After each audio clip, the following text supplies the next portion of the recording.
Hello जोहार, मैं हसनैन और आप देख रहे हैं न्यूज झारखंड। समय हो चला है झारखंड की खबरों को जानने का, लेकिन उससे पहले अभी तक आपने चैनल को सब्सक्राइब नहीं किया तो चैनल को सब्सक्राइब कर लीजिए, वीडियो को एक लाइक कर दीजिए और आप इस वीडियो को किस जगह से देख रहे हैं कमेंट्स करके हमें जरूर बताइएगा। चलिए जानते हैं झारखंड की प्रमुख बड़ी खबरों को। सेल में नौकरी पाने का सुनहरा मौका, 2,20,000 तक मिलेगी salary. Steel authority of India में मैनेजर बनने की चाहत रखने वाले कैंडिडेट्स के लिए बेहतरीन अवसर है। बोकारो स्टील प्लांट ने डिप्टी मैनेजर और मैनेजर के पदों पर भर्ती के लिए भर्तियां निकाली है। यदि आप भी इन पदों से संबंधित योग्यता रखते हैं तो ऑफिशियल वेबसाइट sel.co.in के माध्यम से आवेदन कर सकते हैं। इसके लिए आवेदन प्रक्रिया 26 मार्च से आरंभ होगी। सेल की इस भर्ती के तहत कुल 55 पदों पर बहाली की जाने वाली है। कैंडिडेट्स इस भर्ती के लिए आवेदन 16 अप्रैल तक या उससे पहले आवेदन कर सकते हैं। आवेदन करने की प्रारंभिक तिथि 26 मार्च 2024 और आखिरी तिथि 16 अप्रैल 2024 तक है। कैंडिडेट्स जो भी इन पदों के लिए आवेदन कर रहे हैं उनके पास ऑफिशियल नोटिफिकेशन के मुताबिक electrical engineering, mechanical engineering, civil engineering, भूविज्ञान, खनिज लाभकारी, खनन इंजीनियरिंग और अन्य जैसे प्रासंगिक विषयों में ग्रेजुएट या मास्टर डिग्री होना चाहिए। जो भी कैंडिडेट्स मैनेजर या डिप्टी मैनेजर बनने के लिए आवेदन कर रहे हैं उनकी आयु 35 वर्ष से कम नहीं होनी चाहिए। मैनेजर ग्रेड E2 पदों के लिए अधिकतम आयु 32 वर्ष से अधिक नहीं होनी चाहिए। वहीं ओबीसी के लिए अधिकतम आयु में 3 वर्ष और SC/ST के लिए 5 वर्ष की छूट होगी। सामान्य और ओबीसी कैंडिडेट्स के लिए आवेदन शुल्क 700 रुपए और प्रोसेसिंग फीस 200 रुपए देना होगा। SC/ST PWD कैंडिडेट्स को आवेदन शुल्क से छूट दी गई है, लेकिन फॉर्म स्वीकार करने की अंतिम तिथि तक उन्हें 200 रुपए का भुगतान करना होगा। झामुमो छोड़ बीजेपी में जाते ही बढ़ गई सीता सोरेन की अहमियत, मिली जेट श्रेणी की सुरक्षा। झारखंड मुक्ति मोर्चा छोड़ने के बाद शिबू सोरेन की बड़ी बहू सीता सोरेन की सुरक्षा कड़ी करा दी गई है। भारतीय जनता पार्टी की अगुवाई वाली केंद्र सरकार ने उन्हें जेट श्रेणी की सुरक्षा उपलब्ध कराई है। पहले उन्हें वाई श्रेणी की सुरक्षा प्राप्त थी। भाजपा में शामिल होने के बाद उनकी सुरक्षा बढ़ा दी गई है। झारखंड में 6 लोगों को जेट प्लस सुरक्षा प्राप्त है। झारखंड के राज्यपाल CP राधाकृष्णन, मुख्यमंत्री चंपाई सोरेन समेत 6 लोग अभी जेट प्लस श्रेणी की सुरक्षा में है। सीता सोरेन को जेट कैटेगरी की सुरक्षा मिली है। अब उनकी सुरक्षा में 33 जवान तैनात रहेंगे। झारखंड के सरकारी स्कूलों को सुधारने का प्लान, प्रोजेक्ट इम्पैक्ट में लापरवाही करने वाले पर होगा एक्शन। सरकारी स्कूलों की गुणवत्ता में सुधार और बेहतर शैक्षणिक वातावरण सुनिश्चित करने के लिए राज्य में लागू किए गए प्रोजेक्ट इम्पैक्ट की निगरानी के लिए राज्य स्तर पर अनुश्रवण टीम गठित की गई है। टीम हर सप्ताह स्कूल में प्रोजेक्ट इम्पैक्ट की मॉनिटरिंग कर राज्य शिक्षा परियोजना के निदेशक के साथ इस प्रोजेक्ट के आउटकम की जानकारी साझा करेगी। अप्रैल महीने में प्रोजेक्ट इम्पैक्ट की जमीनी हड़ताल के लिए राज्य स्तरीय अनुश्रवण टीम विभिन्न जिलों में जाएगी। प्रोजेक्ट इम्पैक्ट में लापरवाही बरतने वाले शिक्षकों व प्रधानाध्यापकों के खिलाफ कार्रवाई भी की जाएगी। बारिश ने बदल दिया झारखंड के मौसम का मिजाज, चैत में भी ठंड का एहसास, आज से फिर सताएगी गर्मी। झारखंड में अगले 24 घंटे के बाद से मौसम साफ होने की संभावना व्यक्त की गई है। इस दौरान राज्य के संथाल परगना और आसपास में कहीं कहीं बादल छाए रहेंगे। हल्की बारिश होने की भी संभावना व्यक्त की गई है। शुक्रवार यानी कि आज आसमान पूरी तरह साफ रहेगा। इसके बाद रांची समेत राज्य के विभिन्न हिस्सों में तापमान बढ़ने की संभावना है। इधर पिछले 3 दिनों से बारिश होने के कारण रांची समेत राज्य के विभिन्न हिस्सों में ठंड बढ़ गई है। अधिकतम तापमान सामान्य से 8 डिग्री नीचे और न्यूनतम 2 डिग्री नीचे आ गया है। मौसम विभाग के अनुसार राज्य में पिछले 24 घंटे के दौरान कई जगहों पर अच्छी बारिश हुई। सबसे अधिक बारिश चाईबासा में 45.6 मिलीमीटर दर्ज की गई, जबकि पूर्वी सिंहभूम में 27.6 मिलीमीटर, सिमडेगा में 21.4, चक्रधरपुर में 8.6, जमशेदपुर में 7.4 और रांची में 6 मिलीमीटर समेत राज्य के विभिन्न हिस्सों में हल्की बारिश हुई।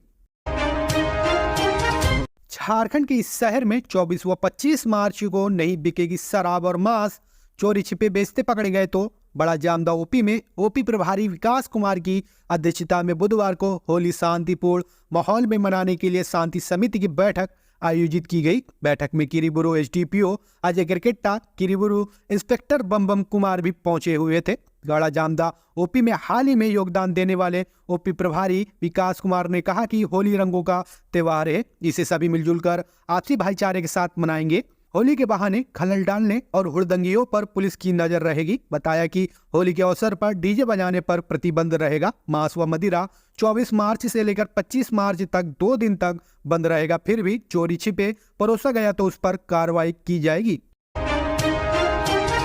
झारखंड हाईकोर्ट ने ईडी अफसरों को दी बड़ी राहत। SC/ST मामले में पुलिस की नोटिस पर लगाई रोक। झारखंड हाईकोर्ट से ईडी अधिकारियों को राहत मिली है। पूर्व मुख्यमंत्री हेमंत सोरेन की ओर से ईडी अधिकारियों के खिलाफ SC/ST एक्ट के तहत दर्ज मामले में पुलिस की नोटिस पर हाईकोर्ट ने रोक लगा दी है। झारखंड पुलिस ने ईडी अधिकारियों को पूछताछ के लिए नोटिस जारी किया था। इस पर सुनवाई के बाद अदालत ने रोक लगाते हुए राज्य सरकार से जवाब मांगा है। बता दें कि झारखंड के पूर्व मुख्यमंत्री हेमंत सोरेन के द्वारा SC/ST एक्ट में FIR दर्ज कराई गई थी। इसके बाद ईडी ने हाईकोर्ट का रुख किया था।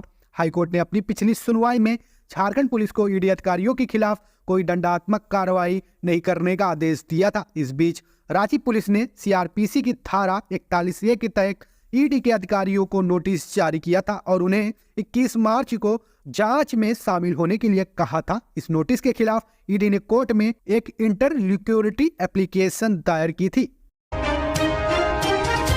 PM श्री के लिए राज्य के 325 स्कूल चयनित, सबसे अधिक स्कूल इस जिले के। केंद्र सरकार ने PM श्री योजना के तहत झारखंड के 325 सरकारी स्कूलों का चयन किया है। इनमें सबसे अधिक 26 स्कूल पलामू जिले के, वहीं गढ़वा से 25 जबकि रांची से 20 स्कूलों का चयन हुआ है।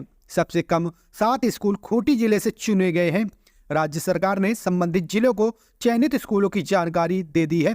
योजना के तहत चयनित स्कूलों को राष्ट्रीय शिक्षा नीति 2020 के तहत मॉडल स्कूल के रूप में विकसित किया जाएगा।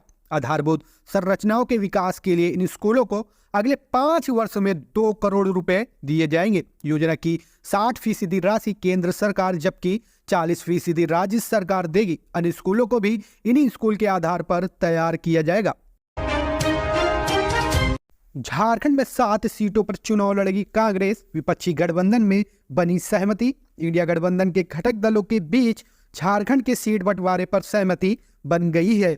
सूत्रों के मुताबिक राज्य की 14 लोकसभा सीटों में से कांग्रेस 7 सीटों पर और झामुमो 5 सीटों पर चुनाव लड़ सकती है। अन्य में माले के साथ IML के उम्मीदवार मैदान में होंगे।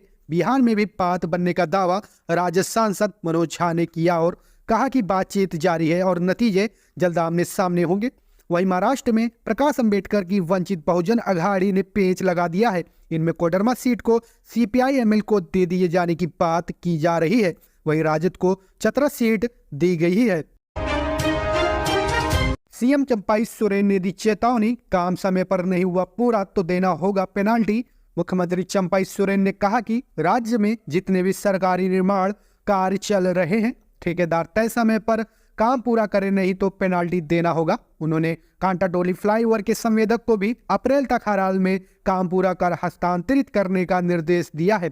ऐसा नहीं करने पर पेनाल्टी भरने की चेतावनी भी दी है। गौरतलब है कि पिछले दिनों मुख्यमंत्री ने खुद कांटाटोली फ्लाईओवर का निरीक्षण भी किया था और तय समय सीमा में काम पूरा करने का निर्देश भी दिया था। मुख्यमंत्री ने कहा कि अक्सर संवेदक जानबूझकर काम में विलंब करते हैं जिससे डेडलाइन खत्म हो जाती है। इसके बाद संवेदक योजना की लागत राशि बढ़ाने के लिए दावा करते थे या दलील देते थे कि निर्माण सामग्री की दर में वृद्धि होने से लागत बढ़ गई है, पर अब ऐसा नहीं होगा। किसी भी योजना की प्रकलित राशि में संशोधन करके बढ़ाया नहीं जाएगा। CM का कहना है कि आखिर जब संवेदक काम लेते हैं तो उन्हें अच्छी तरह पता होता है कि कितने दिनों में काम होगा, समस्या क्या क्या आ सकती है। सारा कुछ आकलन के बाद ही काम लेते हैं। फिर काम लेने के बाद विलंब कैसा होता है, विलंब होने से सरकार पर अतिरिक्त बोझ पड़ता है जो अब नहीं होने दिया जाएगा। किसी के आने जाने का रास्ता बंद नहीं किया जा सकता, सुप्रीम कोर्ट ने हिनू में रास्ता विवाद के मामले में दायर SLP पर सुनवाई करते हुए कहा कि किसी के आने जाने का रास्ता बंद नहीं किया जा सकता है। जस्टिस JK महेश्वरी व जस्टिस संजय करोल की खंडपीठ ने झारखंड हाईकोर्ट के फैसले को सही बताते हुए उसे बरकरार रखा। कहा इसमें हस्तक्षेप करने की आवश्यकता नहीं है। साथ ही अदालत ने एसएलपी खारिज कर दी है। इससे पूर्व प्रतिवादियों की ओर से झारखंड हाईकोर्ट के अधिवक्ता शशांक शेखर ने पक्ष रखा। उल्लेखनीय है कि प्रार्थना अंजुम मिंज ने सुप्रीम कोर्ट में एसएलपी दायर कर झारखंड हाईकोर्ट के फैसले को चुनौती दी थी। 28 मार्च 2022 को झारखंड हाईकोर्ट ने आदेश पारित कर गीता देवी की घर के सामने रास्ते में बनाई गई 4 दीवारी को हटाने का निर्देश दिया था। इसके बाद रांची नगर निगम ने रास्ते पर बनाई गई 4 दीवारी को हटाकर रास्ता खोल दिया था। तिपुदाना थाना प्रभारी मीरा सिंह और कांग्रेस नेता लाल मोहित साहदेव पर शिकंजा, ईडी ने की छापेमारी, 15 लाख रुपए और 8 मोबाइल जब्त। झारखंड में रांची स्थित तिपुदाना थाना प्रभारी महिला दरोगा मीरा सिंह और उनके करीबी कांग्रेस के नेता लाल मोहित साहदेव के ठिकानों पर प्रवर्तन निदेशालय ने गुरुवार को छापेमारी की। दोनों के आवास रांची के तिपुदाना इलाके में है। छापेमारी के दौरान ईडी के हाथ 15 लाख रुपए और कैश और 8 मोबाइल फोन जब्त किए गए हैं। हालांकि फिलहाल इसकी आधिकारिक पुष्टि नहीं हो सकी है। बताया जा रहा है कि जमीन से जुड़े घोटाले की जांच में उनके खिलाफ ईडी को सबूत मिले हैं। मीरा सिंह वर्तमान में तिपुदाना थाने की प्रभारी के रूप में पदस्थापित है। मांडू एमएलए जयप्रकाश पटेल ने कमल का साथ छोड़ पकड़ा कांग्रेस का हाथ, बीजेपी ने की विधायकी रद्द करने की मांग। भाजपा ने बुधवार को मांडू विधायक जयप्रकाश भाई पटेल के कांग्रेस में शामिल होने पर कुछ घंटे बाद स्पीकर से उन्हें झारखंड विधानसभा के सदस्य के रूप में अयोग्य घोषित करने की मांग की। विधानसभा अध्यक्ष रविंद्रनाथ महतो को लिखे पत्र में विपक्ष के नेता अमर कुमार बावरी ने कहा कि पटेल ने भाजपा के चुनाव चिन्ह पर मांडू विधानसभा सीट जीती और 5वीं झारखंड विधानसभा के सदस्य बने। बावरी ने कहा, पटेल फिलहाल पार्टी में सचेतक के पद पर है। अब उन्होंने कांग्रेस पार्टी ज्वाइन कर ली है। अंततः दल बदल विरोधी कानून के तहत उनकी विधायकी रद्द होनी चाहिए। चंदकियारी से भाजपा विधायक अमर कुमार बावरी ने स्पीकर को लिखे अपने पत्र में कहा है, संवैधानिक प्रावधानों को उल्लंघन करते हुए जयप्रकाश भाई पटेल बुधवार को दिल्ली में भारतीय राष्ट्रीय कांग्रेस में शामिल हो गए, जो दल बदल विरोधी कानून के दायरे में आता है। उन्होंने स्पीकर से संविधान की 10वीं अनुसूची और अयोग्यता नियम 2006 के तहत पटेल के खिलाफ तत्काल कार्रवाई का अनुरोध किया। उन्होंने मांग की कि पटेल को विधानसभा की सदस्यता से अयोग्य ठहराया जाए। झारखंड के हजारीबाग में बेकाबू ट्रक ने 4 लड़कियों को कुचला, मॉर्निंग वॉक के दौरान हादसा। झारखंड के हजारीबाग में एक बेकाबू ट्रक ने 4 लड़कियों और एक महिला को कुचल दिया। यह टाटी झरिया थाना क्षेत्र के खैरा बरकट्टा रोड की घटना है। गुरुवार सुबह एक ट्रक जिसमें अवैध बालू लदा हुआ था ने 5 लोगों को रौंद दिया। पुलिस सूत्रों ने बताया कि सभी लड़कियों को इलाज के लिए हजारीबाग मेडिकल कॉलेज अस्पताल में भर्ती कराया गया है, जहां उनकी स्थिति गंभीर बनी हुई है। टाटी झरिया थाना क्षेत्र के खैरा बरकट्टा सड़क पर प्राथमिक विद्यालय करी चट्टान भवन के पास गुरुवार की सुबह करीब 6:30 बजे अनियंत्रित अवैध बालू लदे मिनी हाईवा के चपेट में आने से 4 युवतियां और एक महिला घायल हो गई हैं। इनमें से 2 की गंभीर स्थिति को देखते हुए इलाज के लिए रांची रिम्स रेफर कर दिया गया है। झारखंड आंदोलनकारी की नई सूची में जमशेदपुर के 19 लोग शामिल। झारखंड अलग राज्य का आंदोलन करने वालों को चिन्हित करने की प्रक्रिया अंतिम चरण में है। अभी जमशेदपुर के 19 आंदोलनकारियों की पहचान की गई है। इनमें आंदोलनकारियों और उनके परिजनों को चिन्हित कर सूची जारी कर दी गई है। झारखंड अलग राज्य आंदोलन में कुल 140 लोगों को चिन्हित किया गया है। इनमें सबसे अधिक रामगढ़ के 27 लोग शामिल हैं। दूसरे नंबर पर जमशेदपुर है, जहां से 19 लोगों का चयन किया गया है। वहीं बोकारो में 14, चतरा में 8, देवघर में 1, धनबाद में 8, दुमका में 5, गढ़वा में 2, गिरिडीह में 7, गुमला में 1, हजारीबाग में 9, जामताड़ा में 1, खूंटी में 4, कोडरमा में 2, लातेहार में 1, लोहरदगा में 1, पलामू में 1, रांची में 10, सरायकेला खरसावा जिले में 4, सिमडेगा में 4 और पश्चिम सिंहभूमि में 9 लोगों का चयन आंदोलनकारी के तौर पर किया गया।